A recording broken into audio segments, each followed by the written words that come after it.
welcome you all on my YouTube channel.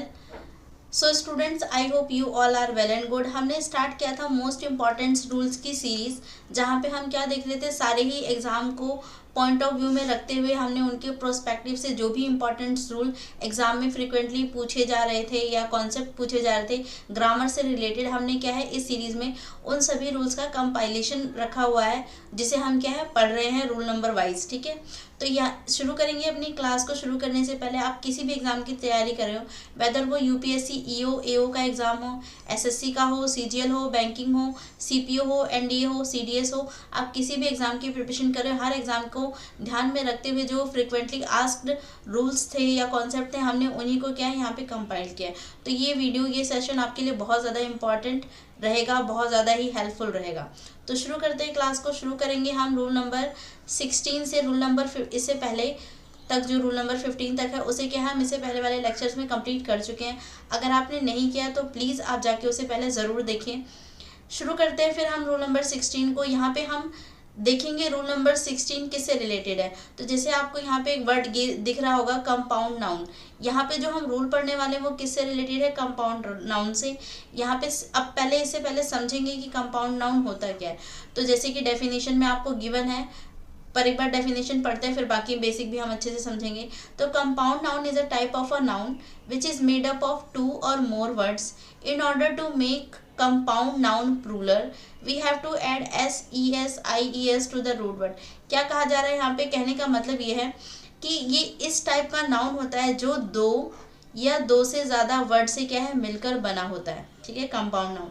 और जब आप इसे सिंगुलर से प्लूरल में चेंज करते हैं तो यहाँ पे जब आप क्या करेंगे, इसको प्लूरल में चेंज करेंगे तो इसके साथ हमें वर्ड यूज़ करना होता है SES, IES, इस तरीके के वर्ड को क्या है हम यूज़ करके किसमें, रूट वर्ड जो होगा इस कंपाउंड नाउन में 2 या 2 से 3 वर्ड मिलके बने होंगे, उसमें से कोई एक रूट वर्ड होगा, उसी रूट वर्ड के अंदर हम क्या है SES, IES अटैच करके उसे क्या है सिंगुलर से प्लूरल में चेंज करते हैं। ठीक है, ये तो थी डेफिनेशन की भाषा। एक बार नॉर्मल में देखते हैं।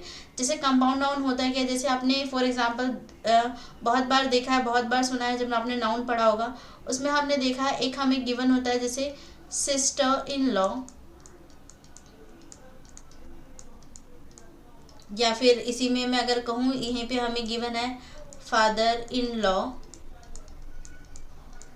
तो हम जानते हैं ये क्या है, नाउन तो है, लेकिन ये किस तरीके का नाउन है, कंपाउंड नाउन हम इन्हें ही कहते हैं, क्योंकि ये 2 या 2 से ज़्यादा वर्ड से मिलकर बने हुए हैं। तो आप देखेंगे यहाँ पे भी 1 2 3, ये 3 वर्ड से मिलके बना हुआ क्या है, एक नाउन है। ठीक है, तो ऐसे नाउन्स को ही हम क्या बोलते हैं, कंपाउंड नाउन बोलते हैं, जो 2 या 2 से ज़्यादा वर्ड्स के कंपाइलेशन से बना हुआ होता है। ठीक है, ये थी पहली बात कि कंपाउंड नाउन होता है क्या है। अब सेकंड चीज़ क्या है कि जब हम इसे सिंगुलर से प्लूरल में चेंज करते हैं तो जैसे यहाँ बताया गया है SES या IES हम किसके साथ अटैच करते हैं, रूट वर्ड के साथ। तो जो प्रॉब्लम आती है ना वो यहीं पे ही आती है कि बच्चे कंफ्यूज रहते हैं, या तो उनका कॉन्सेप्ट इतने अच्छे से क्लियर नहीं होता कि वो यहाँ पे अगर हमें अब चेंज करना है तो आपको पहले पहचानना पड़ेगा कि रूट वर्ड क्या है। तो आप देखेंगे यहाँ पे सिस्टर भी, अब इतना तो हर किसी को पता है कि इनके साथ SES नहीं अटैच किया जाएगा। तो जो कन्फ्यूजन है वो सिस्टर और लॉ इन दोनों में ही है कि सिस्टर के साथ S लगाया जाता है या लॉ के साथ। वैसे तो पता होगा, लेकिन जब एग्ज़ाम में आते हैं शायद प्रेशर की वजह से या किसी भी वजह से हम क्या है वहाँ पे चीज़ों को सही से देख नहीं पाते या देख के अनदेखा कर जाते हैं, जिसकी वजह से एरर होता है। तो यहाँ पे क्या है, अब आपको पहले पहचानना है कि रूट वर्ड कौन सा है। तो आप यहाँ पे देखेंगे रूट वर्ड क्या है, सिस्टर। मेन वर्ड यहाँ पे क्या है, सिस्टर है, तो यही हमारा क्या है, रूट वर्ड है। तो जब आप सिंगुलर से प्लूरल में चेंज करेंगे तो आप S किसके साथ अटैच करेंगे, सिस्टर के साथ, ना कि लॉ के साथ। कई बार बच्चे कंफ्यूज होकर सिस्टर के साथ ना लगा के लॉ के साथ लगा देते हैं। तो ये जो कंफ्यूजन था ये यही था। आई होप कि ये बात आपको अच्छे से यहाँ पे क्लैरिफाई हुई होगी। ठीक है, जैसे अगर और कुछ एग्जांपल हम लेना चाहें तो ले सकते हैं। जैसे मान लीजिए आपको गिवन है, पहला वाला जो हमने एग्जाम्पल देखा है यहाँ पे हमें क्या गिवन है, सिस्टर इन लॉ। अब जब इसे चेंज करेंगे तो ये क्या हो जाएगा, सिस्टर्स, क्योंकि रूट वर्ड यहाँ पे क्या है, सिस्टर। तो इसी के साथ क्या है आप अटैच करेंगे, या फिर आप इसे रूट वर्ड कह सकते हैं, या फिर इसे ही क्या बोल सकते हैं, मेन वर्ड भी बोल सकते हैं। ठीक है। तो इसी के साथ ही हमें क्या करना होता है, अटैच करना होता है एस या ई एस को। तो और ये लॉ, ये तो सिर्फ एक रिलेशन बताने के लिए यहाँ पे यूज़ किया गया है, बट बेसिकली जो हमारा मेन वर्ड है वो सिस्टर है, ना कि लॉ। तो याद रखना है कि लॉ के साथ हम एस नहीं लगाएंगे। अच्छा, यहाँ पे ना एक टाइप का क्वेश्चन और भी बनता है क्या, जैसे यहाँ पे हमें ये गिवन था, अब यहाँ पे जैसे मान लीजिए जैसे यहाँ पर गिवन है सिस्टर इन लॉ, तो ये ना दो तरीके से इसको लिखा जाएगा और दोनों ठीक होगा। जैसे कि मान लीजिए मैं इसे लिख देती हूँ सिस्टर्स इन लॉ, या फिर इसे कई बार आपने देखा होगा ये इस तरीके से भी आपको लिखा हुआ दिखेगा, सिस्टर इन लॉज। कई बार आपको ये इस तरीके से भी लिखा हुआ दिखेगा। अब यहीं पे ना बच्चों को कन्फ्यूजन होनी शुरू हो जाती है। अब देखेंगे इन दोनों में बहुत डिफरेंस है। यहाँ पे जो आपने एस अटैच किया है ना, ये इस नाउन को सिंगुलर से किस में चेंज कर रहा है, प्लूरल में चेंज कर रहा है। तो यहाँ पे आप जो इस वर्ड को सिंगुलर से किस में चेंज कर पा रहे हैं, प्लूरल में। जबकि इस वाले केस में क्या है, इस वाले केस में क्या है, ये जो आपने अपोस्ट्रोफी लगाया इसको हम बोलते हैं अपोस्ट्रोफी एस। एक कॉमा है ऊपर और एक नीचे मतलब एस लगाया गया, इसे हम बोलते हैं अपोस्ट्रोफी एस। इसका जो यूज़ होता है ज़्यादातर जो हम इसका यूज़ करते हैं पोजीशन को बताने के लिए किया जाता है। तो यहाँ दोनों में बेसिकली बहुत ज़्यादा डिफरेंस है।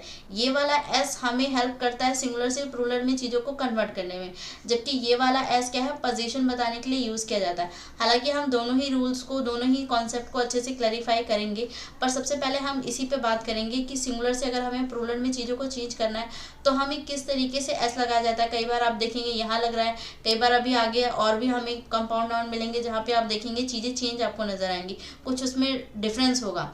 तो उन्हें पहले क्लैरिफाई करते, इसको क्लियर करने के बाद फिर हम आएंगे अपोस्ट्रोफी वाले रूल पे कि अपोस्ट्रोफी कब, कहाँ और कैसे लगाई जाती है।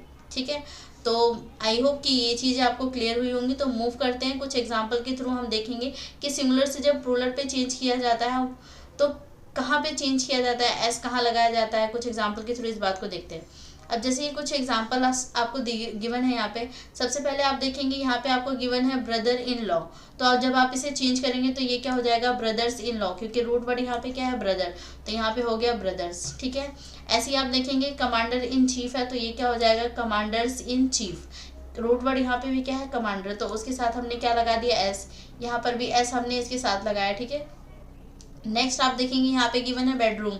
अब जब इसमें हमें रूट पहचानना, तो ऐसा नहीं है कि बेड हमारा रूट वर्ड है, नहीं, यहाँ पे जो रूम है ना ये हमारा क्या है, मेन वर्ड है, या कह सकते हैं रूट वर्ड है। तो जो रूम है उसमें चेंजेस आएगा, यानी कि उसमें आप एस लगाएंगे, तो बेड और यहाँ पे आ गया रूम्स। ठीक है, नेक्स्ट आते हैं, ऐसे हमें गिवन है स्टेप डॉटर, और यहाँ पे क्या गिवन है, स्टेप डॉटर्स। तो यहाँ पे जो रूट वर्ड है वो क्या है हमारे पास, डॉटर, तो आप एस क्या है इसी में लगाएंगे। तो आप देखेंगे एस किसके साथ अटैच किया गया है, डॉटर के साथ। ठीक है, नेक्स्ट हमें गिवन है मेड, ये टाइपिंग मिस्टेक हो गई है, ये है मेड। ठीक है, तो ये क्या है, मेड सर्वेंट। अब जब इसे हम चेंज करेंगे तो सिंगुलर से प्लूरल में आप लेके जाएंगे, तो यहाँ पे आप देखेंगे मेन वर्ड क्या है, सर्वेंट, तो आपको एस किसके साथ अटैच करना है, सर्वेंट के साथ, तो ये हो जाएगा सर्वेंट्स। ठीक है, ऐसी पी हैन है तो इसके साथ आप लगाएंगे, तो यहाँ पे जो हैन वर्ड है यही क्या है हमारे पास, मेन वर्ड है, रूट वर्ड है, तो इसे ही आप क्या है चेंज करेंगे। ठीक है, पी के साथ कुछ नहीं करना। नेक्स्ट है पीकॉक, तो इसमें भी आप जब चेंज करेंगे तो कॉक जो है उसके साथ आप एस अटैच करेंगे, तो पीकॉक्स हो जाएगा ये। ठीक है, ऐसे ही मदर इन लॉ है तो आप करेंगे तो मदर्स इन लॉ हो जाएगा। सिस्टर इन लॉ है तो इसे अभी हमने एग्जाम्पल के तरीके से देखा भी, तो ये हो जाएगा सिस्टर्स इन लॉ। ऐसे ही मेंबर ऑफ पार्लियामेंट है तो यहाँ पे क्या हो जाएगा, मेंबर्स ऑफ पार्लियामेंट। ठीक है, तो आई होप ये एग्जांपल कुछ आपको अच्छे से क्लियर हुए होंगे कि हमें क्या है, जो हमारे पास रूट वर्ड है, या फिर इसे ही बोल सकते हैं हम, जो आपके पास मेन वर्ड है उसे क्या करना है आपको, उसी में आप एस या फिर ई एस या फिर आई ई एस लगा के हमें क्या करना है, सिंगुलर से प्लूरल में हम चेंज करेंगे। ठीक है, कुछ और रूल्स हैं, कुछ और भी हैं, इसको चेक करते हैं। अब यहाँ पर आते हैं, आप देखेंगे पहला वर्ड जो हमें गिवन है मैन हिटो, नेक्स्ट हो गया मैन हिटर्स। तो यहाँ पे रूट वर्ड वाला कॉन्सेप्ट तो काम करेगा, पर यहाँ पे एक कॉन्सेप्ट और भी काम करेगा, क्या है उसे देखते हैं। अब आप पहले ना यहाँ पे जो आपको ऑप्शंस, ये जो आपको गिवन है इसे आप थोड़ा सा कंपेयर कीजिए। आप देखेंगे स्टार्टिंग के ये जो 3 आपको गिवन है और एंड के जो 3 आपको गिवन है, इसमें आप देखेंगे कि हमें जब सिंगुलर से प्लूरल में जाना था तो आप देखेंगे ये जो हमारे पास हेटर है इसमें हमने एस लगाया, लवर था तो ये लवर्स हो गया, सेम ऐसे यहाँ पे लवर था तो लवर्स हो गया। ठीक है, नेक्स्ट वाले में आप नेक्स्ट वाला जो है कंपाइल, ये जो 3 है इसमें आप देखेंगे तो आपको कुछ डिफरेंस देखने को मिलेगा। क्या है वो डिफरेंस, आप यहाँ देखेंगे जब हमने इसे चेंज किया, क्या गिवन है, मैन एथलीट, तो जब आपने इसे चेंज किया तो हमने क्या है यहाँ पे देखिए एथलीट में हमने कोई चेंज नहीं किया, यहाँ भी एथलीट था यहाँ भी एथलीट था, मतलब इसके साथ कोई एस नहीं लगाया गया। सेम चेंज आप देखेंगे मैन जो था यहाँ पे ए वाला था और यहाँ पे ई वाला हो गया। तो ये तो आप पहले से भी जानते हैं कि मैन और वुमेन को अगर हमें सिंगुलर से प्लूरल में चेंज करना होता है तो सिर्फ हम ए को क्या है रिप्लेस कर देते हैं ई से। ठीक है, इस तरीके से आप क्या करते हैं, सिर्फ ए को ई से इस तरीके से रिप्लेस कर देते हैं। ठीक है, और बट अब यहाँ पे दोनों में ऐसा क्यों हुआ कि पहले 3 में तो हमने क्या किया है कि जो यहाँ इसके साथ ये हमें गिवन था लवर या आप कह सकते हैं वर्ब वगैरह जो भी हमें गिवन थी उसके साथ हमने ऐसे यूज़ कर लिया, जबकि सेकंड वाले में हमने ये जो हमारे पास नाउन है मैन वुमेन हमने इनके साथ अटैच किया। क्यों, तो यहाँ पे आपको एक बात ध्यान रखनी है कि जब आप मैन से मैन या वुमेन इस तरीके से मैन या वुमेन को चेंज करते हैं सिंगुलर से प्लूरल में, तो बेसिकली हम यही करते हैं कि ए को ई करके चेंज कर देते हैं, जैसा कि यहाँ 3 में किया गया है। बट ठीक है, ये बेसिकली हम यही करते हैं ज़्यादातर के साथ, लेकिन इसके ऊपर वाले में हमने ऐसा क्यों नहीं किया, क्यों, क्योंकि यहाँ पे रूट वर्ड वाला वही इफेक्ट आ जाएगा। मेन वर्ड यहाँ पे क्या है, हेटर, मैन या वुमेन पे यहाँ पे फोकस नहीं है, यहाँ पे फोकस किस पे, हेटर पे है, दैट्स वाई ये हेटर्स हो गया। ठीक है, जबकि यहाँ पर आप देखेंगे तो ये आप इसका एक शॉर्ट फॉर्म भी समझ सकते हैं, रट भी सकते हैं ऐसे कि जब भी मैन या वुमेन के साथ उनका प्रोफेशन गिवन होगा तो आप क्या है उनके प्रोफेशन में एस लगा के नहीं उसे चेंज कर पाएंगे। ठीक है, तो आपको मैन या वुमेन को ही क्या कर देना है, कन्वर्ट कर देना है, अगर ए है तो ई लगा के, और अगर आप प्लूरल से सिंगुलर में आ रहे हैं तो ई से ए कर देंगे। ठीक है, लेकिन अगर उनके साथ वर्ब अटैच है, जैसे यहाँ पर आप देखेंगे हेटर, ये कोई नाउन नहीं है, ये क्या हो जाएगा, एक वर्ब है कि उसका काम है ये, है ना, एक तरीके से वर्ब को डिनोट कर रहा है। ऐसे लवर हो गया, तो ये जो वर्ब अगर मैन या वुमेन के साथ अटैच होते हैं तो ऐसे केस में वर्ब को तो हम सिंगुलर से प्लूरल में चेंज कर पाते हैं, तो यहाँ पर क्या कर पा रहा है कि आपको हेटर को ही क्या है एस लगा के चेंज कर देना है। ठीक है, तो आपको दोनों में डिफरेंस याद रखना है कि लास्ट वाले 3 में यहाँ पे हमने प्रोफेशन की बात की थी। ठीक है, जबकि यहाँ वाले पे हमने क्या किया है, यहाँ पे जो हमने किया है यहाँ पे वर्ब पे ज़्यादा फोकस है, ना कि इनके मेल या फीमेल पे नहीं, यहाँ पे इनकी किस पे फोकस है, वर्ब पे, जबकि यहाँ पे जो फोकस है वो मैन या वुमेन पे है। ठीक है, उसके अकॉर्डिंग ये चीज़ें क्या हुई हैं, चेंज हुई हैं। ठीक है, तो आई होप कि ये आपको अच्छे से क्लैरिफाई हुआ होगा। अगर ये क्लैरिफाई हुआ ना तो हम कुछ एग्जाम्पल को देखेंगे। और सो स्टूडेंट्स, आई होप आपको ये रूल अच्छे से क्लैरिफाई हुआ होगा कि किस तरीके से आपको सिंगुलर से प्लूरल में चेंज करने के लिए एस किसके साथ अटैच करना है, रूट वर्ड के साथ, जो आपका मेन वर्ड होगा उसके साथ आप अटैच करेंगे। जबकि मैन और वुमेन वाले में हमने थोड़ा सा अलग कॉन्सेप्ट देखा। यहाँ पे हमने देखा अगर मैन या वुमेन के साथ उनका प्रोफेशन जुड़ा हुआ है तो उस केस में आप मैन में क्या करेंगे या वुमेन में क्या करेंगे, चेंज करेंगे, उसको आप चेंज करेंगे उस वर्ड को। जबकि अगर इन्हीं मैन या वुमेन के साथ कोई वर्ब अटैच की गई हो तो आप जो चेंज करेंगे वो किस में करेंगे, वर्ब में करेंगे। तो आई होप कि ये आपको अच्छे से क्लैरिफाई हुआ। ठीक है, तो इसी रूल्स को जो आपने यहाँ पे समझा, इसी के अकॉर्डिंग कुछ क्वेश्चन है उसे पहले सॉल्व करते हैं, फिर आगे मूव करेंगे। तो आते हैं क्वेश्चंस पे। अब यहाँ पर आप देखेंगे example number first, example number second. तो स्टूडेंट्स ये जो फर्स्ट वाला है और जो सेकंड वाला है इसे कुछ देर के लिए स्किप करेंगे, इसमें कुछ कॉन्सेप्ट है जो अभी हमने नहीं पढ़ा है। एग्जाम्पल नंबर थर्ड से है, आप एग्जाम्पल नंबर थर्ड को सॉल्व करेंगे। तो देखते हैं क्वेश्चन में हमें गिवन है my daughter in law who lived in Calcutta have come to visit us and celebrate Durga Puja, no error. तो क्वेश्चन में हमें यही कहा गया है। अब आपको करना है क्या है, पहले तो वीडियो को पॉज करके आइडेंटिफाई करना है कौन से पार्ट में एरर है, देन उसको इम्प्रूव करना है। ठीक है, तो जैसे फर्स्ट पार्ट में आप देखेंगे यहाँ गिवन है my daughter in law, okay. B part में गिवन है हु लिव इन कलकत्ता, वो कहाँ रहती थी, कलकत्ता में रहती थी। हैव लिव्ड, अब यहाँ पे आप देखेंगे हैव आया। अगर हैव हम जानते हैं कैसा है, ये प्लूरल है। अगर ये प्लूरल है दैट मीन्स जो प्लूरल किसके लिए यूज़ किया जाता है, आप जानते हैं कि सब्जेक्ट और वर्ब एग्रीमेंट में हमने बेसिक कॉन्सेप्ट पढ़ा था कि जो हमारा वर्ब होता है वो हमारे सब्जेक्ट के साथ एग्री करना चाहिए। यहाँ पे आप देखेंगे जो आपका सब्जेक्ट है वो क्या है, डॉटर इन लॉ। इसका मतलब ये तो सिंगुलर को रिप्रेजेंट कर रहा है, जबकि वर्ब तो प्लूरल को रिप्रेजेंट कर रहा है। दैट मीन्स यहाँ कंट्राडिक्शन आ रही है, या तो इस पार्ट में एरर है या तो इस पार्ट में एरर है, कहीं तो एरर है। ठीक है, आगे बढ़ते हैं। आगे क्या कहा गया, have come to visit us and celebrate Durga Puja, no error. That means या तो सी पार्ट में एरर है या तो बी पार्ट में एरर है, ए पार्ट में। तो आप देखेंगे कि यहाँ पे जो एरर है वो किस में है, ए पार्ट में, क्योंकि मैंने अभी बताया डॉटर इन लॉ को आप प्लूरल में चेंज करना था। यहाँ पे हमें प्लूरल फॉर्म लिखनी थी ताकि वो वर्ब के साथ एग्री कर सके। तो यहाँ पे क्या करना पड़ेगा, आपको डॉटर इन लॉ को चेंज करना पड़ेगा। और जब आप इसे चेंज करेंगे तो हम जानते हैं अच्छे से कि हम इसमें एस या ई एस को अटैच करके इसको प्लूरल बनाएंगे, लेकिन आपको एस या ई एस किसके साथ अटैच करना है, जो रूट वर्ड होगा। तो यहाँ पे रूट वर्ड क्या है, डॉटर, तो इसी के साथ हम क्या करेंगे, अटैच करेंगे, इसके साथ आप लगाएंगे एस, तो डॉटर्स इन लॉ, ये क्या हो जाएगा, हमारा राइट आंसर हो जाएगा। ठीक है, तो आई होप कि ये आपको अच्छे से क्लैरिफाई हुआ। मूव करेंगे नेक्स्ट क्वेश्चन की तरफ। अब जैसे नेक्स्ट क्वेश्चन आप देखेंगे, आपको गिवन है my friends daughter in laws have come, no error. क्या करना है, पहले तो वीडियो को पॉज करके दोनों क्वेश्चन आपको खुद ट्राई करना है, आइडेंटिफाई करना है कौन से पार्ट के अंदर है, देन फिर उसे हम इम्प्रूव करेंगे। ठीक है, तो देखते हैं सबसे फर्स्ट वाले में आप देखेंगे माय फ्रेंड्स, तो यहाँ पे आप देखेंगे अपोस्ट्रोफी एस यूज़ किया गया है, और अपोस्ट्रोफी एस क्या बताने का काम करता है, ये पोजीशन बताता है। ठीक है, आपका अधिकार बताने का काम करता है। आगे मूव करते हैं, हमें गिवन है डॉटर इन लॉज।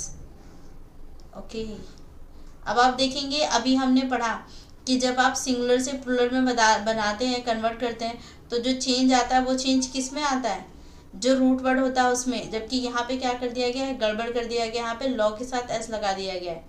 ठीक है, तो आई होप कि आप यहाँ पे एरर तो बहुत इजीली समझ पाए कि कौन सा एरर है। ठीक है, अब इसे हमें क्या करना है, इम्प्रूव करना है।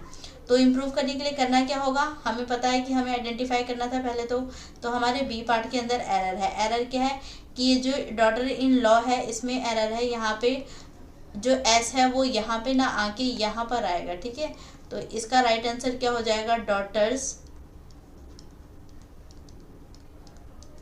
In law.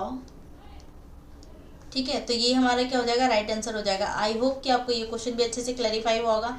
मूव करते हैं नेक्स्ट क्वेश्चन की तरफ। नेक्स्ट क्वेश्चन हमें गिवन है all his sister in laws are married and settled in London. तो आप देखेंगे जो एरर यहाँ पे किया गया था सेम वही एरर यहाँ पर है। यहाँ पे भी क्या है, लॉ के साथ एस लगा दिया गया था, जबकि यहाँ पे भी सिस्टर इन लॉ है, और ऑल का मतलब हो गया जितनी भी सिस्टर इन लॉ है सबके साथ। ठीक है, सबकी शादी हो चुकी है और सब क्या हो चुकी है, सेटल हो चुकी है। यही कहना चाह रहा है, किसी एक के बारे में बात नहीं कर रहा। दैट मीन्स यहाँ पर भी ये जो हो जाएगा प्लूरल में आएगा। इन्होंने यहाँ प्लूरल बनाया तो है, एस लगाया तो है, लेकिन हम जानते हैं रूट वर्ड के साथ नहीं लगाया, तो यहाँ पे गड़बड़ इसमें कर दी गई है। यहाँ पे एस इसके साथ ना आके किसके साथ आएगा, सिस्टर के साथ। तो इसका राइट आंसर अगर आप लिखेंगे तो क्या हो जाएगा, राइट आंसर हो जाएगा सिस्टर्स इन लॉ। ठीक है, तो आई होप कि आपको ये एग्जाम्पल भी अच्छे से क्लैरिफाई हुआ होगा। अगर एग्जाम्पल अच्छे से क्लैरिफाई हुआ तो हम आते हैं इससे पहले वाले पेज पे। आप यहाँ पर देखेंगे हमें स्टूडेंट, जैसे कि आपने देखा कि जो एग्जाम्पल नंबर सेकंड था वहाँ पे आपने देखा आपको वर्ड गिवन था हैव्स, हैव नॉट्स, या फिर जो सेकंड इसके साथ स्लैश में गिवन था वो था हैव्स और हैव्स नॉट। ठीक है, और फर्स्ट वाले में हमें गिवन था वेयर अबाउट और वेयर अबाउट्स। ये दो हमें गिवन है। एक बार पहले इनके बीच में डिफरेंस समझते हैं कि इन दोनों में डिफरेंस क्या है, इस वाले में ऐसे ही इनमें। तो शुरू करते हैं सबसे फर्स्ट से। यहाँ पे आप देखेंगे जो हैव और हैव नॉट्स यूज़ किया गया है, यहाँ पर भी सेम वही चीज़ ही है, बस डिफरेंस किस बात का है, इस वाले में आप देखेंगे हैव्स और हैव्स तो दोनों में सेम है, कोई डिफरेंस नहीं है। जो डिफरेंस है वो इस वाले पार्ट में और इस वाले पार्ट में। क्या डिफरेंस है, यहाँ पे नॉट के साथ एस लगा दिया गया है, जबकि इस वाले पार्ट में हैव के साथ एस लगा दिया गया है। सिर्फ इतना ही डिफरेंस है इसमें। नेक्स्ट वाले क्वेश्चन में आप देखेंगे, नेक्स्ट ये जो हमें गिवन है वेयर अबाउट और वेयर अबाउट्स, यहाँ पर भी आप देखेंगे ये इसके साथ कोई एस नहीं है, जबकि यहाँ पर एस यूज़ कर दिया गया है। ठीक है, तो जो डिफरेंस आप देख रहे हैं बस वो एस की वजह से क्रिएट हुआ है। आप समझते हैं कि इनमें से सही कौन सा है और इनका मीनिंग क्या बनता है। तो आप देखेंगे ये जो आपको हैव और हैव नॉट्स गिवन है ना, इस हैव का मतलब क्या है, ये कोई हेल्पिंग वर्ब नहीं है जिसे हम हैव यूज़ करते हैं या हैज़ हैव यूज़ करते हैं, ये उस तरीके का कोई हेल्पिंग वर्ब नहीं है। इसका अपने आप में एक मीनिंग होता है। हैव्स का मतलब क्या होता है, यहाँ हम बात करते हैं रिसोर्सेज की, जिनके पास रिसोर्सेज हैं उसके लिए यूज़ किया जाता है। अब यहाँ पे रिसोर्सेज का मतलब है, इसका मतलब सीधा सा मतलब है, यहाँ पे उन लोगों की बात की जाती है जो क्या है अमीर है, जिनके पास लाइफ को एंजॉय करने के लिए प्रॉपर रिसोर्सेज होते हैं, ये उन रिसोर्सेज की बात की जा रही है, ठीक है। और यहाँ पे हैव नॉट्स का मतलब क्या हो गया कि जिनके पास रिसोर्सेज नहीं है। अगर इनके पास रिसोर्सेज है दैट मीन्स ये क्या है, रिच है। इनके पास रिसोर्सेज नहीं है तो नॉट, या फिर इसे हम बोल सकते हैं नो रिसोर्सेज है इनके पास, तो इनके पास क्या हो जाएगा, नो रिसोर्सेज की, उनके पास लाइफ को एंजॉय करने के लिए रिसोर्सेज नहीं है। इवन इतने भी रिसोर्सेज नहीं है कि वो क्या अच्छे से अपना गुजारा भी कर सकें, ठीक है। तो यहाँ पे कहने का मतलब इनका ये होता है, इसका मीनिंग इस सेंस में यूज़ किया जाता है, ठीक है। तो अब आप देखेंगे कि यहाँ पे एस किसके साथ यूज़ करना है। पहले वाले में हैव के साथ हमने एस यूज़ किया, क्यों, क्योंकि हमारा फोकस यहाँ पे किस चीज़ पे है, उसी चीज़ पे जिस पे कि जिनके पास रिसोर्सेज है, दैट मीन्स हैव्स हैं जिनके पास। यहाँ पे हैव्स का मतलब रिसोर्सेज है, तो हमारा फोकस इसी चीज़ पे है, रिसोर्सेज पे ही, तो हमने इसके साथ एस लगाया, तो यहाँ कोई प्रॉब्लम नहीं है। दैट मीन्स ये वाला वर्ड अपने आप में ठीक है। नेक्स्ट वाला जो वर्ड इसके साथ एंड में लिखा है, यहाँ पर आप देखेंगे तो हमारा फोकस किसके ऊपर था, हैव नॉट्स, उन लोगों के ऊपर जिनके पास रिसोर्सेज नहीं है। तो यहाँ फोकस हमारा हैव पे नहीं था, उन लोगों के पास है जिनके पास नहीं है, दैट मीन्स नहीं पे है यहाँ पर हमारा फोकस। दैट मीन्स कि जो एस लगेगा वो भी किसके साथ लगना चाहिए, एस नॉट के साथ ही लगेगा, ठीक है। तो यहाँ पे जो ये वाला ऑप्शन था, ये वाला जो पूरा था, ये क्या हो जाएगा, रॉन्ग हो जाएगा, क्योंकि जो नॉट लगता है ना, ये जो नॉट है इसी के साथ हम एस लगाते हैं, क्योंकि यहाँ पे हमारा फोकस बदल जाता है। यहाँ पे तो हमारा फोकस रिसोर्सेज पे है कि जिनके पास है, जबकि यहाँ पर हमारा नहीं पे फोकस है, तो इसलिए क्या हो जाएगा, एस भी हम उसी के साथ लगाएंगे जो मेन वर्ड है, जो रूट वर्ड है, ठीक है। तो बस यही इनके बीच में डिफरेंस था कि यहाँ पे जो एस यूज़ कर दिया गया था वो हैव के साथ किया गया था। इस वाले के लिए हैव पे फोकस नहीं था, नहीं पे है, ठीक है।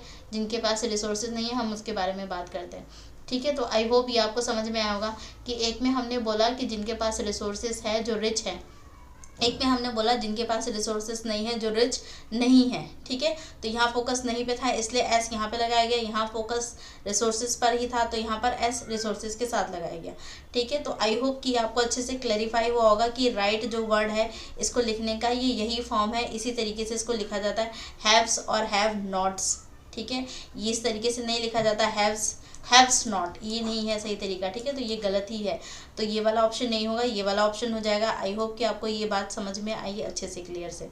अब आते हैं नेक्स्ट वाले पे। नेक्स्ट पे आप देखेंगे यहाँ पे आपको गिवन है वेयर अबाउट और यहाँ पे गिवन है वेयर अबाउट्स। पहली चीज़ तो ये जो वर्ड हमें गिवन है वेयर अबाउट, इस तरीके का कोई वर्ड एग्जिस्ट ही नहीं करता है, ठीक है। ये कोई वर्ड नहीं है और इसका कोई मीनिंग भी नहीं है, नो मीनिंग, इसका कोई मीनिंग भी नहीं है हमारे पास, ठीक है। जबकि ये जो वर्ड बनाया गया था ना वेयर अबाउट, वो अपने आप में एस वर्ड को साथ में लेके बनाया गया था। जब तक इसके साथ एस है, वेयर अबाउट के साथ आप एस लगा रहे हैं, तो ये कोई वर्ड भी है और इसका कोई मीनिंग भी है। इसका मीनिंग क्या होता है, इसका मीनिंग हम लाइफ की एक तरीके से जिसे हम बोलते हैं तुम्हारा अड्डा कहाँ है, ठिकाना कहाँ है, तो उस सेंस में इसको यूज़ किया जाता है कि आपका अड्डा कहाँ है, ठिकाना कहाँ है। ये उस तरीके की लिविंग के लिए यूज़ किया जाता है, ठीक है, कि कहाँ आप रहते हैं, यानी कि एक तरीके से रिलेटेड है किससे, लोकेशन से। पर ये लोकेशन जो वर्ड यहाँ पे यूज़ किया जा रहा है ना, ये नेगेटिव सेंस में यूज़ किया जाता है, क्योंकि आप नॉर्मली किसी से नहीं पूछते कि आपका अड्डा कहाँ है, आपका ठिकाना कहाँ है, आप उनसे पूछते हैं कि आप कहाँ रह रहे हैं, आपका एड्रेस क्या है, ठीक है। जबकि जब हम वेयर अबाउट्स बोलते हैं तो हम नेगेटिव सेंस में यूज़ करते हैं। ज़्यादातर अड्डा हम ऐसी चीज़ों के लिए बोलते हैं जहाँ पे लोग इकट्ठे होकर कुछ गलत चीज़ की प्लानिंग करते हैं, गलत चीज़ को वहाँ से शुरू करते हैं, ठीक है। तो ये इसी सेंस में यूज़ किया जाता है। लोकेशन का मतलब ठिकाना कहाँ है, जहाँ बैठ के तुम लोग ग्रुप बनाते हो या चीज़ें डिस्कस करते हो, उस वाले सेंस में इसको यूज़ किया जाता है। तो यहाँ वेयर अबाउट एक नेगेटिव सेंस में यूज़ किया जाता है। तो आई होप कि आपको ये दोनों ही बातें अच्छे से क्या हुई होंगी, क्लियर हुई होंगी। अगर दोनों ही चीज़ अच्छे से क्लियर हुई तो हम मूव करेंगे अपने एग्जाम्पल की तरफ जिसे हमने छोड़ा था। तो ये है हमारा एग्जाम्पल नंबर फर्स्ट।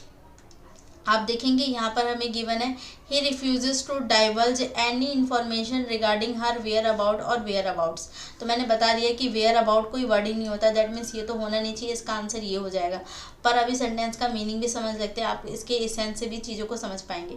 क्या है, he refuses to divulge any information regarding her whereabouts. Refuse करना मतलब उसने मना कर दिया, डाइवल्ज करने का मतलब किसी चीज़ को एक्सपोज करने के लिए यूज़ किया जाता है, या फिर इसे ही आप बोल सकते हैं किसी चीज़ को अनवील करना, ठीक है, तो उसके लिए यूज़ किया जाता है, मतलब कि कोई सूचना देने से मना कर। और एक्सपोज हमेशा नेगेटिव सेंस में यूज़ किया जाता है कि रहस्य उजागर करना, ठीक है, कि आपका जो सही रूप है वो बाहर ला दूंगा, इस वाले सेंस में इसको यूज़ किया जाता है। तो उसने क्या कर दिया, मना कर दिया, क्या, ये बताने के लिए या फिर एक्सपोज करने के लिए कि उसकी वेयर अबाउट्स कहाँ है, उसका रहने का अड्डा या उसका ठिकाना कहाँ है, उस चीज़ को बताने के लिए क्या है, मना कर दिया गया। तो आप इसके एसेंस से भी समझ पाएंगे कि वेयर अबाउट कोई वर्ड ही नहीं है। और मीनिंग के अकॉर्डिंग भी अभी हमने देखा कि यहाँ पे वेयर अबाउट यानी कि ठिकाना जो होता है वो वेयर अबाउट्स एस वाले के साथ होता है, ठीक है। तो ये इसका क्या हो जाएगा, राइट ऑप्शन हो जाएगा, ठीक है। आई होप कि चीज़ें क्लियर हुई यहाँ पर। सेकंड वाले में आते हैं, यहाँ गिवन है the population of India is divided into 2 classes. 2 classes में क्या है, ये डिवाइडेड है। कौन कौन सी, पहली है हैव्स एंड हैव्स नॉट, और है हैव नॉट्स। तो अभी मैंने बताया कि हम क्या यूज़ करेंगे, हैव नॉट्स, क्योंकि यहाँ पे हमारा फोकस नॉट पे होता है। दो जो पॉपुलेशन है 2 क्या क्लासेस में डिवाइड है। पहले वो लोग जिनके पास प्रॉपर रिसोर्सेज है, हम कह सकते हैं, और दूसरे वो लोग जिनके पास रिसोर्सेज नहीं है। हमने 2 कैटेगरी में क्या है चीज़ों को, या फिर कह दे पूरी जो पॉपुलेशन है वो डिवाइड होती है। तो पहला तो यही है हैव्स, जिनके पास रिसोर्सेज हैं। दूसरा क्या होता है, हैव नॉट्स, जिनके पास रिसोर्सेज नहीं है, यानी कि जो पुअर हैं एक तरीके से, ये वो जो क्या है, रिच है, ठीक है। तो यहाँ पे ये जो हैव्स नॉट है ये नहीं होगा, इसका राइट ऑप्शन क्या हो जाएगा, हैव नॉट्स, ठीक है। तो इसको लिखने का वे भी यही है, हैव्स एंड हैव नॉट्स, ठीक है। तो आई होप कि आपको ये अच्छे से क्लैरिफाई होगा। तो अभी तक जो हमने समझा वो क्या था, हमने ये समझा कि कब हमें सिंगुलर से कंपाउंड नाउन को सिंगुलर से प्लूरल में चेंज करने के लिए हमें एस कहाँ यूज़ करना है, किस तरीके से यूज़ करना है, ठीक है। फिर यहाँ पर हमने इसी चीज़ को देखा कि मैंने आपको यहाँ पे बताया कि 2 तरीके की प्रॉब्लम आपको फेस करनी पड़ती है। पहली तो ये कि हमें सिंगुलर से प्लूरल में चेंज करना है, तो एस कहाँ अटैच करना है, मेन वर्ड के साथ या कई बार लॉ के साथ कर दिया जाता है। तो आई होप कि ये क्लैरिटी आपको आ चुकी है।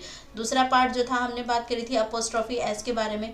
तो अब हम जो अपना फोकस करेंगे वो अपोस्ट्रॉफी एस की तरफ करेंगे कि अपोस्ट्रॉफी एस को कहाँ यूज़ किया जाता है, किस तरीके से ये हेल्पफुल होता है, ठीक है। बहुत क्वेश्चन इस पर भी पूछे जाते हैं, ये भी एक कंफ्यूजिंग पॉइंट है स्टूडेंट्स का। तो सबसे पहले समझते हैं यूज़ ऑफ अपोस्ट्रॉफी एस। जैसे आपने ये तो देख लिया, जैसे मान लीजिए अगर मैंने यहाँ लिखा सिस्टर्स इन लॉ, और अगर मैंने यहाँ पे लिखा तो यहाँ पे क्या लिखा, सिस्टर इन लॉज, ठीक है, अपोस्ट्रॉफी के साथ। दोनों में डिफरेंस क्या है, ये तो आपने देख लिया कि यहाँ पे अगर हमने इस तरीके से यूज़ किया, दैट मीन्स हमने इसको यहाँ पे प्लूरल में चेंज कर दिया है, ठीक है। जबकि इस वाले में ये क्या कर रहा है, दोनों के मीनिंग में थोड़ा सा डिफरेंस आ जाएगा। यहाँ पे बहुत सारी सिस्टर्स इन लॉ की बात की जा रही है, जबकि यहाँ सिस्टर इन लॉज, यहाँ पे ये जो एपोस्ट्रॉफी एस है ना, ये पोजीशन बताने का काम करता है। एक तरीके से इसका जो हिंदी में आप सेंस देखेंगे तो ये हो जाता है के, की, ये वाला सेंस देने लग जाता है, ठीक है। सिस्टर इन लॉज के या सिस्टर इन लॉज की, ये वाला सेंस ही देने लग जाता है, ठीक है। तो एक तरीके से ये जो है ये हमें क्या करता है, पोजीशन बताने का काम करता है। अपोस्ट्रॉफी एस को हम मैक्सिमम जो यूज़ करते हैं क्या करता है, हमें पोजीशन बताता है। जैसे कि आप देखेंगे टू एक्सप्रेस पोजीशन, तो ये हमें पोजीशन बताने का अधिकार शो करने के लिए क्या करते हैं, हम इसको यूज़ करते हैं, ठीक है। तो आई होप कि ये चीज़ आप अच्छे से क्लियर हुए, अच्छे से समझ में आई। अब बात करते हैं कि कंपाउंड नाउन में अपोस्ट्रॉफी एस यूज़ कहाँ करते हैं। तो जैसे आप देखेंगे अपोस्ट्रॉफी एस हमेशा लास्ट में यूज़ किया जाता है, जबकि जो सिस्टर्स यानी कि जब आप प्लूरल में चेंज कर रहे थे तो आपको मेन वर्ड के साथ क्या है, एस को अटैच करना पड़ रहा था। आई होप कि आप दोनों के डिफरेंस को अच्छे से क्लैरिफाई कर पा रहे हैं, ठीक है। कि यहाँ पे जब हम प्लूरल में चेंज करते थे तो यहाँ पे हम आइडेंटिफाई करते थे कि रूट वर्ड क्या है, यहाँ पे हम आइडेंटिफाई करते थे कि मेन वर्ड क्या है,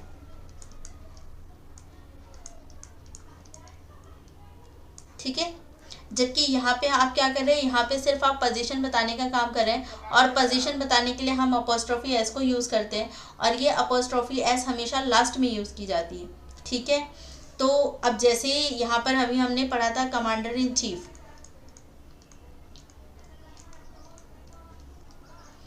कमांडर इन चीफ। अब अगर मुझे इसे क्या है प्लूरल में चेंज करना होता तो फिर इसका आंसर क्या हो जाएगा, कमांडर्स, क्योंकि मेन वर्ड यहाँ पे क्या है, कमांडर, तो उनके साथ हम एस लगा देंगे और इसी के साथ क्या हो जाएगा, इन चीफ। ठीक है, जबकि अगर मुझे इसे में क्या है पोजीशन बताना है कमांडर इन चीफ का, तो ऐसे केस में क्या यूज किया जाएगा, कमांडर,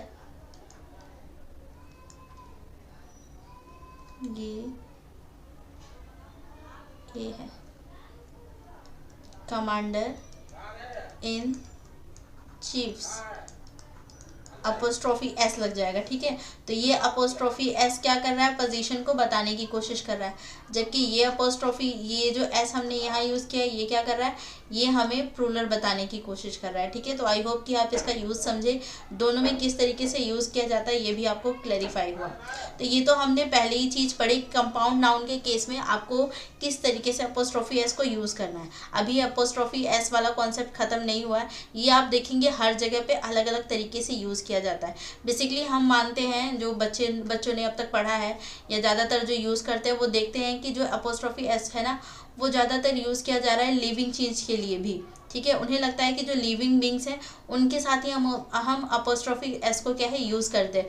तो ये क्या है, एक गलत सोच है, मतलब एक तरीके से ये बात सही भी है लेकिन पूरी तरह सही नहीं है, कुछ चीज़ें इसमें फैक्ट अभी छुपा हुआ है। इसका मतलब क्या हो गया, आते हैं इसे समझेंगे कि जब आप क्या है, हमें ये तो पता है, बच्चे ज़्यादातर इस चीज़ पे तो श्योर हैं कि लिविंग बींग्स के साथ हम अपोस्ट्रोफी एस लगाते हैं, इसमें कोई प्रॉब्लम नहीं है, पर उन्हें लगता है कि नॉन लिविंग के साथ अपोस्ट्रोफी एस यूज़ ही नहीं होती है। ये क्या है, गलत है। नॉन लिविंग थिंग्स के साथ बेसिकली नॉर्मल सर्कमस्टांसेस में तो नहीं होता, पर एक केस ऐसा होता है जहाँ नॉन लिविंग थिंग्स के साथ भी हम क्या करते हैं, अपोस्ट्रोफी एस को यूज़ करते हैं। वो कब होता है, इसे समझते हैं। ये तब होता है जब जो नॉन लिविंग थिंग की आप बात कर रहे हैं वो यूनिक हो या फिर कोई एक ही हो। ठीक है, कोई यूनिक है या फिर आप बोल सकते हैं ओनली सिंगल है, उसके लिए यूज़ करते हैं। ठीक है, यूनिक है, स्पेशल है, उसके लिए हम क्या करते हैं, तब ऐसी जब सिचुएशन आ जाती है तो हम नॉन लिविंग थिंग्स के साथ भी क्या कर देते हैं, अपोस्ट्रोफी एस को यूज़ करते हैं। तो यहाँ से क्या पता चला कि अपोस्ट्रोफी एस को लिविंग के साथ तो हम हमेशा यूज़ करते हैं, ये ठीक है, इस बात में कोई भी दो राय नहीं है, कोई भी वो नहीं है। ठीक है, कोई भी एक यहाँ पे एक्सेप्शन काम नहीं कर रहा, जबकि इस वाले केस में एक एक्सेप्शन काम करता है। नॉन लिविंग थिंग्स के साथ जब नॉर्मल है, जनरल है, तो हम उसके साथ अपोस्ट्रोफी एस को यूज़ नहीं करते, लेकिन जब केस किसी यूनिक के बारे में बात हो रही है या कोई सिंगल चीज़ जो दुनिया में एक ही है, ऐसी चीज़ के बारे में बात होती है ना, तो वहाँ पे हम नॉन लिविंग थिंग्स के साथ भी क्या करते हैं, यूज़ करते हैं, किसका, अपोस्ट्रोफी एस का। जैसे कि फॉर एग्जाम्पल मैंने बोला, फॉर एग्जाम्पल जैसे कि मैंने आपको बोल दिया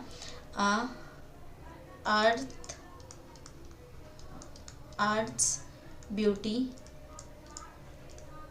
अब यहाँ पर आप देखेंगे अर्थ क्या है, एक तरीके से नॉन लिविंग ही है।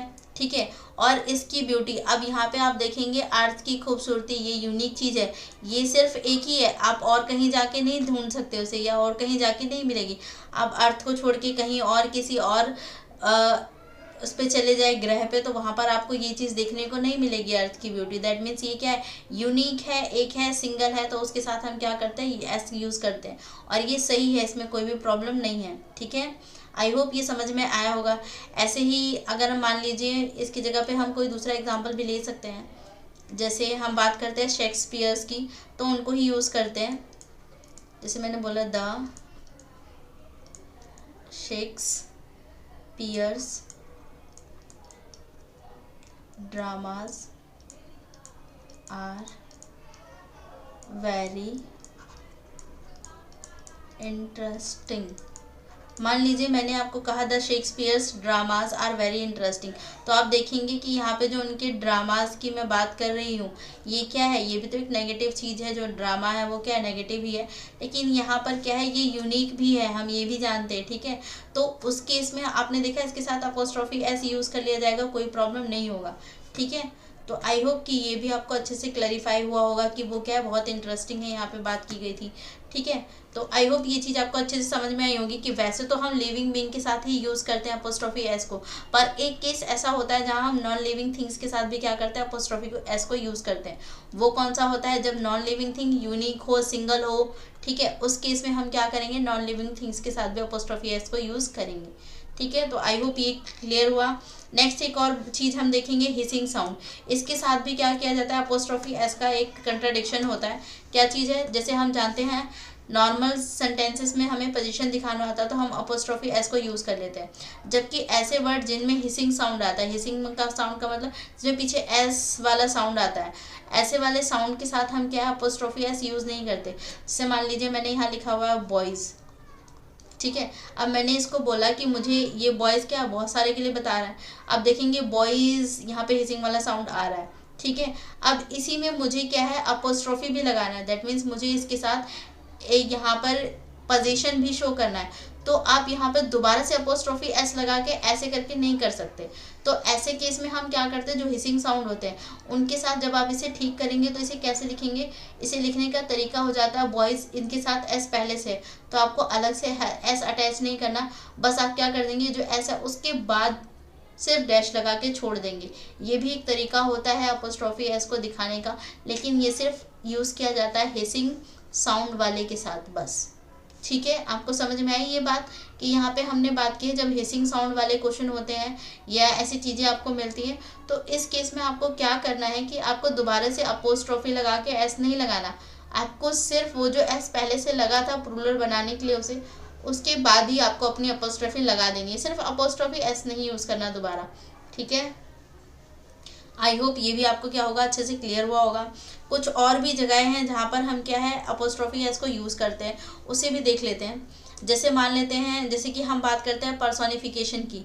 अब यहाँ पे पर्सोनिफिकेशन क्या है, पर्सोनिफिकेशन का मतलब हो जाता है किसी चीज़ का मानवीयकरण करना। आपने इसको जब अलंकार पढ़ा होगा तो आपने बहुत बार पढ़ा होगा, मानवीयकरण करना। इसका मतलब क्या है, इसका मतलब है जब आप चीज़ों को क्या कर देते हैं, उसे किसी भी निर्जीव चीज़ को जब आप एक इंसान की तरह दिखाने लग जाते हैं, आप इस तरीके से शो करते हैं जैसे वो इंसान की तरह रिएक्ट कर पा रहा है, हरकतें कर पा रहा है, उसे दिखाने की जब आप कोशिश करते हैं ना, तो ऐसी चीज़ को हम क्या बोल देते हैं, पर्सोनिफिकेशन। जैसे हम कई बार क्या करते हैं, जो फीमेल्स हैं उनकी ब्यूटी को कंपेयर किया जाता है मून से, तो आप देखेंगे यहाँ पर कि मून और या फिर मून की ब्यूटी को कंपेयर किया जाता है, जैसे भी है आप देखेंगे कि यहाँ पे क्या है, पर्सोनिफिकेशन किया जाता है। हम जानते हैं कि मून कोई पर्सन नहीं है, लेकिन फिर भी उसकी ब्यूटी को क्या है, आप कंपेयर करें किसी फीमेल से, या किसी फीमेल की ब्यूटी को आप उससे कंपेयर करने की कोशिश करें, दैट मीन्स आप उसका यहाँ पे क्या कर दे रहे हैं, मानवीकरण कर रहे हैं, पर्सोनिफिकेशन कर रहे हैं। ठीक है, तो उसे हम बोलते हैं पर्सोनिफिकेशन।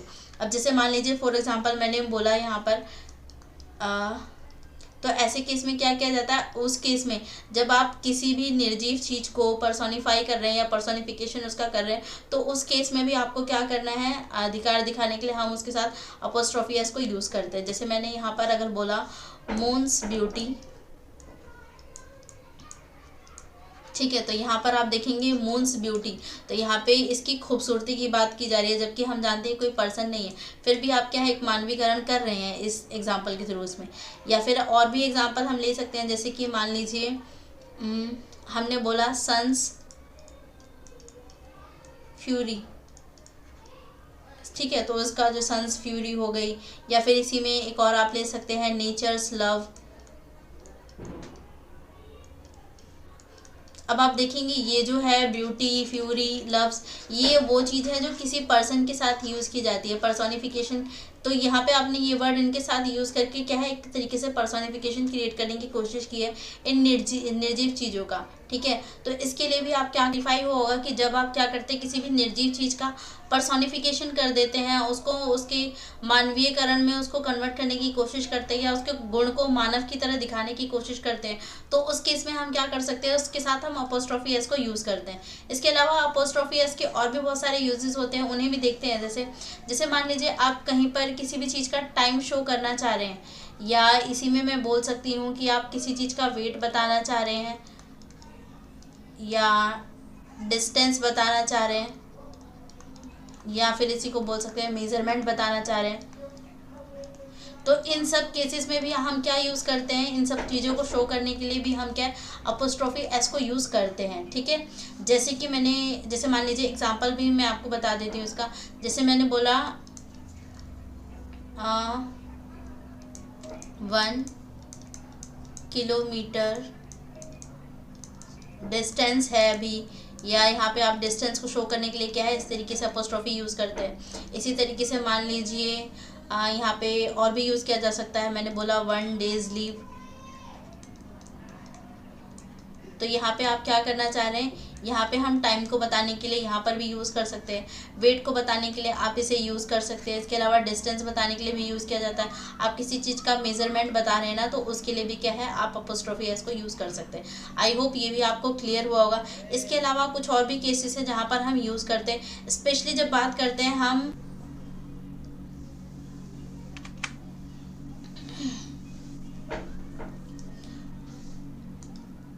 सो स्टूडेंट्स, जो आप यहाँ पे वर्ड देखेंगे somebody, nobody, someone, no one, everybody, everyone, इनके साथ भी क्या है हम अपोस्ट्रोफी एस को यूज़ करते हैं। जब आप इस पे अपना पोजीशन शो करना चाह रहे हैं इनके साथ, तो आप क्या है इनके पोजीशन को जब शो करना चाहते हैं तो यस हम अपोस्ट्रोफी एस यूज़ करते हैं। अब एग्जाम में जो इससे क्वेश्चन पूछे जाते हैं ना, वो 2 तरीके के होते हैं। 2 तरीके की किस तरीके के, जैसे अब यहाँ पे इनमें जो क्वेश्चन बनेंगे वो 2 तरीके से आएंगे। पहला केस तो ये होता है जब ये समबडी, नोबडी, समवन ये सिंगल ही आ जाते हैं, मतलब अकेले आ रहे हैं। मैं यहाँ पे इसे सिंगल ही लिख दे रही हूँ कि जब ये अकेले आ रहे हैं तो आप इनके साथ अगर पोजीशन दिखा रहे हैं। दूसरा केस क्या होता है जब समबडी, नोबडी के साथ एल्स लग जाता है, तो ये अकेले ना आके इसके साथ एक वर्ड और जुड़ जाता है एल्स।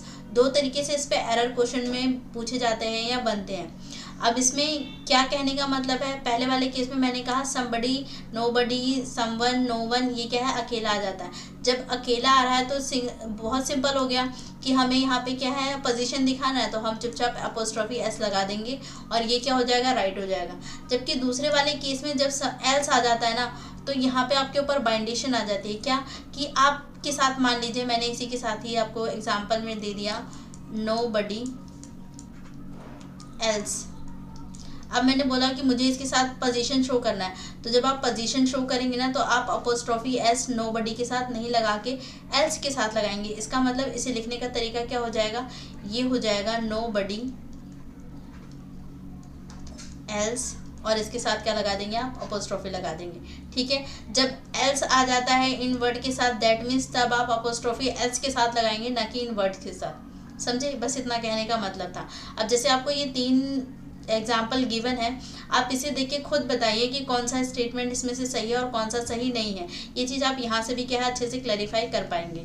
तो समझते हैं, जैसे आप देखेंगे फर्स्ट वाले स्टेटमेंट में हमें गिवन है I have got somebody's book. अब यहाँ पे क्या है देखेंगे आप कि समबडी अकेला आया हुआ है, इसके साथ कोई एल्स नहीं है। और जब अकेला आया होता है तो सबसे सिंपल केस है, यस मुझे यहाँ पे क्या है पोजीशन दिखाना है, तो मैंने अपोस्ट्रोफी एस यूज़ कर लिया और ये क्या है बिल्कुल सही है, यहाँ कोई भी एरर नहीं है। नॉर्मल केसेस में हम यही करेंगे। सेकेंड वाले में आएंगे, यहाँ पर आप देखेंगे I have got somebody's else book. Next में आप देखेंगे I have got somebody else, और उसके साथ अपोस्ट्रोफी एस यहाँ यूज़ किया गया और फिर आ गया बुक। अब यहाँ पे समबडी के साथ यूज़ कर लिया गया और यहाँ पे एल्स के साथ। अभी आपको मैंने यहाँ पे बताया, अच्छे से क्लियर किया इस चीज़ को कि जब समबडी नोबडी के साथ एल्स आ जाता है तो ऐसे केस में आप अपोस्ट्रोफी कभी नोबडी समबडी के साथ यूज़ ना करके एल्स वर्ड के साथ यूज़ करते हैं। ठीक है, तो आप इसके साथ क्या करते हैं अपोस्ट्रोफी एस को यूज़ करते हैं। दैट मीन्स सेकेंड वाले केस में तो एल्स के साथ यूज़ किया गया, तो ये क्या हो जाएगा राइट हो जाएगा। और इस वाले केस में सेकंड वाले में क्या है गलत हो जाएगा। क्यों? क्योंकि यहाँ पे समबडी के साथ कर दिया गया, ये ग्रामेटिकली क्या है रॉन्ग माना जाता है। ठीक है, तो आई होप कि ये चीज़ आपको अच्छे से क्लैरिफाई हुई होगी। तो यहाँ पे आपने कुछ यूजेस देखे, किसके यूजेस देखे, अपोस्ट्रोफी एस के देखा आपने कि ये किस तरीके से अलग अलग जगहों पे अपने रोल को प्ले कर रहा है। सबसे पहले हमने यहाँ पे देखा था अपोस्ट्रोफी का, एक बार मैं दोबारा से गो थ्रू करवाना चाहूँगी इसे, क्योंकि बहुत सारी चीज़ें हमने यहाँ पे देख ली अपोस्ट्रोफी एस के बारे में। अपोस्ट्रोफी एस हमने देखा कि पोजीशन बताने का काम करता है।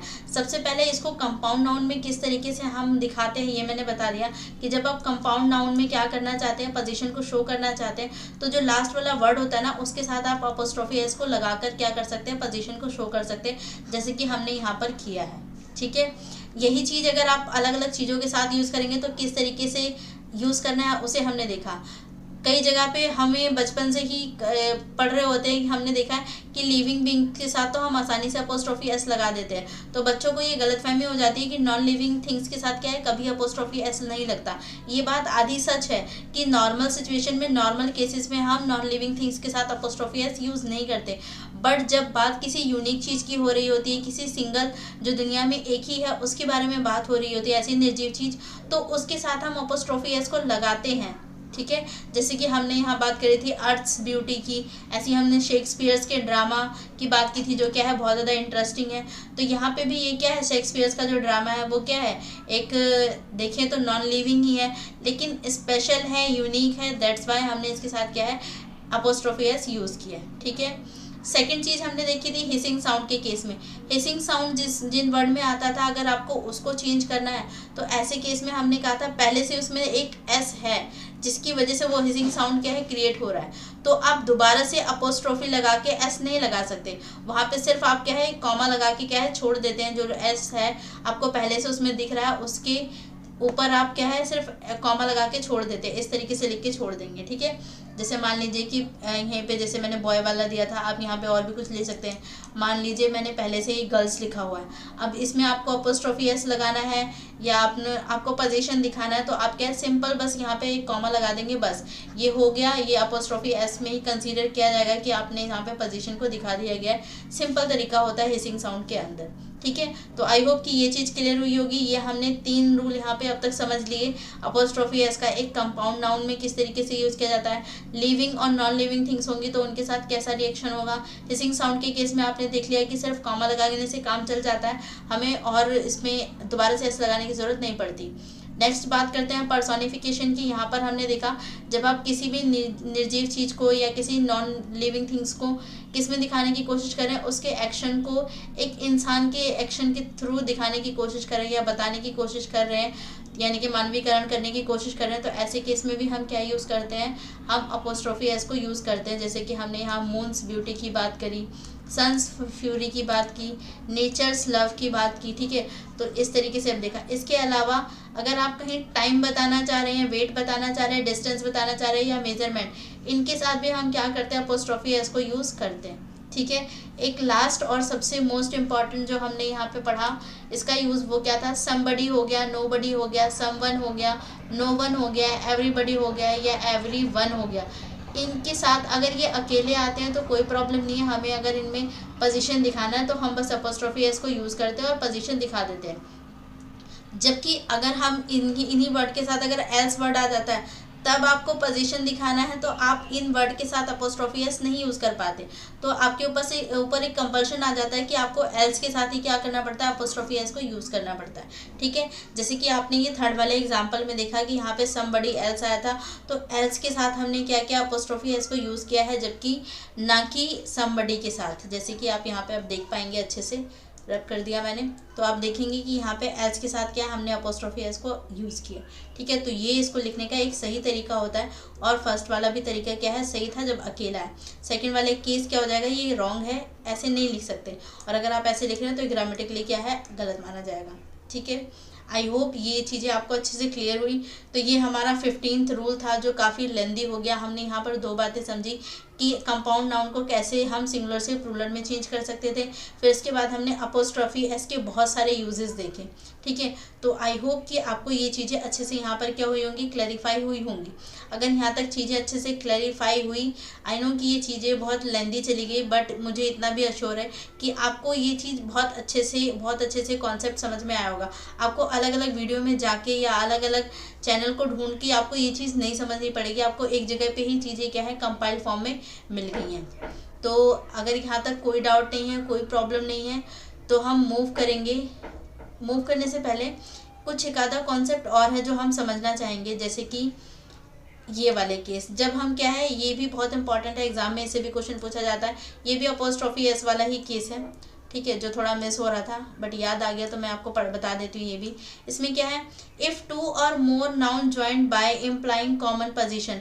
आप 2 या 2 से ज़्यादा नाउन को एक साथ क्या कर रहे हैं, जोड़ रहे हैं, जब उनका क्या है कॉमन पोजीशन है, दोनों किसी एक चीज़ की तरफ इशारा कर रहे हैं या दोनों किसी एक चीज़ की यानी कि दोनों जो नाउन है उनका पोजीशन या उनका अधिकार किसी एक चीज़ पे आप दिखाने की कोशिश कर रहे हैं, तो उस केस में भी हम क्या करते हैं, अपोस्ट्रोफी एस यूज़ करते हैं।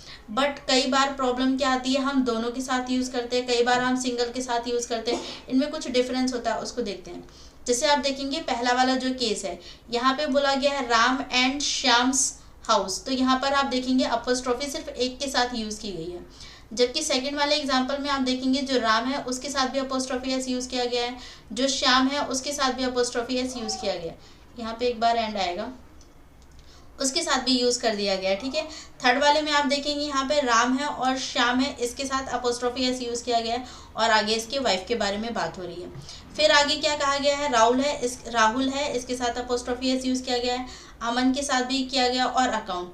अब आप देखेंगे ये अपने आप में सारे सेंटेंस ठीक है, ठीक है, सिवाय थर्ड के क्या है, बाकी चीज़ें आपको क्या है सही मिलेंगी, ये भी ठीक है अकाउंट और यहाँ भी ठीक है, लेकिन जो डिफरेंस आएगा वो किस चीज़ में आएगा, वो सिर्फ इनके मीनिंग में आ जाएगा। आप देखेंगे ऊपर भी राम एंड श्याम हाउस की बात हो रही थी, नीचे भी राम्स एंड श्याम्स हाउस की बात हो रही है, पर यहाँ पे अपोस्ट्रोफी एक बार लगाई गई है। इसका मतलब एक बार लगाने का मतलब ये हो गया कि राम और श्याम किसी एक ही घर में रह रहे हैं, किसी एक कॉमन पोजीशन है इनका। इसका मतलब जो दोनों क्या है एक ही घर में स्टे करते हैं, एक ही घर के बारे में बात हो रही है, तो दोनों का ही वो घर है, राम का भी और श्याम का भी। यहाँ पे जो मीनिंग है वो ये है, ठीक है, हाउस के केस में। जबकि सेकंड वाले में आप देखेंगे यहाँ पे राम के साथ अलग से अपोस्ट्रोफी एस लगा और श्याम के साथ अलग से अपोस्ट्रोफी एस लगा। दैट मीन्स कि यहाँ पे राम और श्याम के घर के बारे में बात हो रही है, पर दोनों के घर अलग अलग है, दोनों एक ही घर में नहीं रह रहे। एक तरीके से यहाँ पे दो हाउस की इस तरीके से बात कर दी गई कि दोनों का पोजीशन अलग अलग है। जैसे हमने सेंटेंस में पढ़ा कि अगर दो नाउन है और दोनों का कॉमन पोजीशन है, तो आप सिर्फ किसी एक में ही, यानी कि लास्ट वाला जो आपका नाउन होगा ना, उसी में आप अपोस्ट्रोफी एस लगा के पोजीशन को दिखा सकते हैं। लेकिन अगर आप दोनों में लगा रहे हैं, दैट मीन्स दोनों के हाउस को आप अलग अलग बता रहे हैं। यहाँ पे राम और श्याम के दो अलग अलग घर हैं जिनके बारे में हम बात कर रहे हैं। जबकि फर्स्ट वाले में क्या था, राम एंड श्याम्स हाउस, तो यहाँ पे राम और श्याम का क्या है, एक ही कॉमन पोजीशन है। इसका मतलब श्याम और राम का एक ही घर है जिसमें क्या है दोनों एक साथ रहते हैं, ये कहने की बात की गई है। तो यहाँ पे जो आपने देखा वो क्या है, मीनिंग में चेंज आया सिर्फ। अगर आप एक बार अपोस्ट्रोफी एस लगा रहे हैं या आप दो बार अपोस्ट्रोफी एस लगा रहे हैं तो। ऐसे ही नेक्स्ट वाले में आएंगे, यहाँ पर आप देखेंगे थर्ड वाले में राम एंड श्याम्स वाइफ, तो यहाँ पे आप देखेंगे अपोस्ट्रोफी एस लगाया गया श्याम के साथ। इसका मतलब हो गया राम और श्याम दोनों की एक ही वाइफ है। तो जनरली ऐसा नहीं होता है, दोनों की अलग अलग वाइफ होंगी। तो इस वाले केस में अगर आप एक बार अपोस्ट्रोफी लगाएंगे, दैट मीन्स ये रॉन्ग हो जाएगा कि यहाँ पे दोनों की कॉमन पोजीशन नहीं है, दोनों की वाइफ एक नहीं है। जनरल केस में तो ऐसा ही होता है कि सबकी अलग अलग वाइफ है, तो ये वाला केस क्या हो जाएगा, गलत हो जाएगा, आप ऐसे नहीं लिख सकते, ठीक है। नेक्स्ट वाले में आप आते हैं, यहाँ पर हमें गिवन है राहुल्स एंड अमन्स अकाउंट, तो यहाँ पे दोनों के साथ अपोस्ट्रोफी यूज़ की गई है। दैट मीन्स दोनों के अलग अलग अकाउंट्स के बारे में बात करी जा रही है और यहाँ पे दो अकाउंट के बारे में बात हो रही है, ठीक है। दोनों के अलग अलग अकाउंट के बारे में क्या हो रही है, बात हो रही है, ठीक है। तो ये एक राहुल की और एक अमन की। जबकि नेक्स्ट वाले में आप देखेंगे, मान लीजिए यहाँ पे स्वाति के साथ एस नहीं है, तो यहाँ पे क्या हो जाएगा, स्वाति एंड नेहास ज्वाइंट अकाउंट, और यहाँ पे कहा भी गया है क्लियरली ज्वाइंट अकाउंट है। और अगर ज्वाइंट अकाउंट है दैट मीन्स कॉमन पोजीशन है, और अगर कॉमन पोजीशन है तो हमें पता है कि हमें अपोस्ट्रोफी एक ही बार यूज़ करनी है। जबकि यहाँ पे कितनी बार यूज़ हो गई है, दो बार, तो यहाँ पे ये वाला स्टेटमेंट भी क्या हो जाएगा, रॉन्ग हो जाएगा। और अगर आपको इसको ठीक करना है तो आप क्या करेंगे, स्वाति से क्या कर देंगे, अपोस्ट्रोफी एस को हटा देंगे, ठीक है। तो अब ये क्या हो जाएगा, ठीक हो जाएगा, क्योंकि यहाँ पे खुद ही क्लियर बोला गया है ज्वाइंट अकाउंट है। ज्वाइंट अकाउंट का मतलब कॉमन पोजीशन है। तो आई होप ये भी आपको अच्छे से समझ में आया होगा, ये भी क्या है, अपोस्ट्रोफी एस का ही यूज़ है, ठीक है। तो अपोस्ट्रोफी एस का जो केस थे वो यहाँ ख़त्म होते हैं। आपने बहुत सारे केसेस देख लिए जहाँ पे हम अपोस्ट्रोफी एस को अलग अलग तरीके से यूज़ किया हमने। अब इसे क्वेश्चन के थ्रू समझेंगे कि आप कितना इसको प्रैक्टिकली अप्लाई कर पाते हैं। जैसे फर्स्ट वाला क्वेश्चन है, आप देखेंगे फर्स्ट क्वेश्चन में हमें गिवन है I went to Rahul's and Priya's house and found the couple missing. अब यहाँ पे क्या है हमें कहा गया, सॉरी, यहाँ पे कहा गया आई वेंट टू राहुल के साथ भी अपोस्ट्रोफी एस है, प्रिया के साथ भी अपोस्ट्रोफी एस है, हाउस, यानी कि दोनों के अलग अलग घर में गया होगा, कहने का सेंस तो ये बन रहा है। And found couple missing. Couple का मतलब क्या हो गया कि दोनों एक ही हैं, कपल है दैट मीन्स दोनों एक ही घर में स्टे करते हैं, और अगर एक ही घर में स्टे करते हैं तो दोनों की कॉमन पोजीशन है, और अगर कॉमन पोजीशन है तो अभी हमने पढ़ा था कॉमन पोजीशन के केस में जो लास्ट वाला नाउन होता है ना, सिर्फ आपको उसके साथ अपोस्ट्रोफी एस लगानी है। दैट मीन्स इसे ठीक करने के लिए आपको क्या करना पड़ेगा, जो ये राहुल लिखा हुआ है राहुल के साथ अपोस्ट्रोफी एस को आप हटा देंगे, सिर्फ प्रिया के साथ ये अपोस्ट्रोफी एस रहेगा, और ये क्या हो जाएगा, राइट आंसर हो जाएगा। तो यहाँ पे राहुल जो है वो नॉर्मल ही आ जाएगा, ठीक है। यहाँ पे आपको इसके साथ अपोस्ट्रोफी एस लगाने की ज़रूरत नहीं है, ठीक है। और आप देखेंगे एग्जाम में पूछा हुआ क्वेश्चन है, ठीक है। आते हैं नेक्स्ट क्वेश्चन पे। नेक्स्ट में आप देखेंगे यहाँ गिवन है there was no money Rajesh and Reena's joint account. तो अभी हमने ये ज्वाइंट अकाउंट वाला केस पढ़ा कि जब क्लियरली कह रहा है कि ज्वाइंट अकाउंट है दैट मीन्स दोनों की कॉमन पोजीशन है, और अगर कॉमन पोजीशन है तो इसे ठीक भी करना पड़ेगा, यानी कि एक ही बार इनके साथ क्या है अपोस्ट्रोफी एस को यूज़ किया जाएगा। तो यहाँ जो राजेश वाला केस है ये भी क्या हो जाएगा, हट जाएगा। दैट मीन्स राजेश यहाँ पे अकेला होना चाहिए, Rajesh and Reena's joint account, ये क्या हो जाएगा, इसका राइट आंसर हो जाएगा, ठीक है। तो इसमें अगर आप देखेंगे तो यहाँ बी पार्ट में क्या था, इसके एरर था, यहाँ पे आएगा सी पार्ट, ठीक है। नेक्स्ट क्वेश्चन पे आते हैं। नेक्स्ट में हमें गिवन है my friend went to Mumbai and spoken Govinda the actor. So students I hope कि ये सारे कॉन्सेप्ट आपको अच्छे से क्लैरिफाई होंगे। आज की क्लास थोड़ी लेंदी हो गई, जहाँ हमने सिर्फ एक ही रूल पढ़ा, लेकिन एक रूल में भी आपने देखा कि उसके हमने अलग अलग पार्ट पढ़े कि कहाँ पे हमें कंपाउंड नाउन को प्लूरल में कैसे चेंज करना है, आपने वो भी समझ लिया, और अपोस्ट्रोफी एस को कहाँ कहाँ किस तरीके से यूज़ किया जाता है ये भी आप अच्छे से क्लैरिफाई यहाँ पर कर पाए। तो आज की क्लास को यहीं पर वाइंड अप करेंगे। Thank you so much.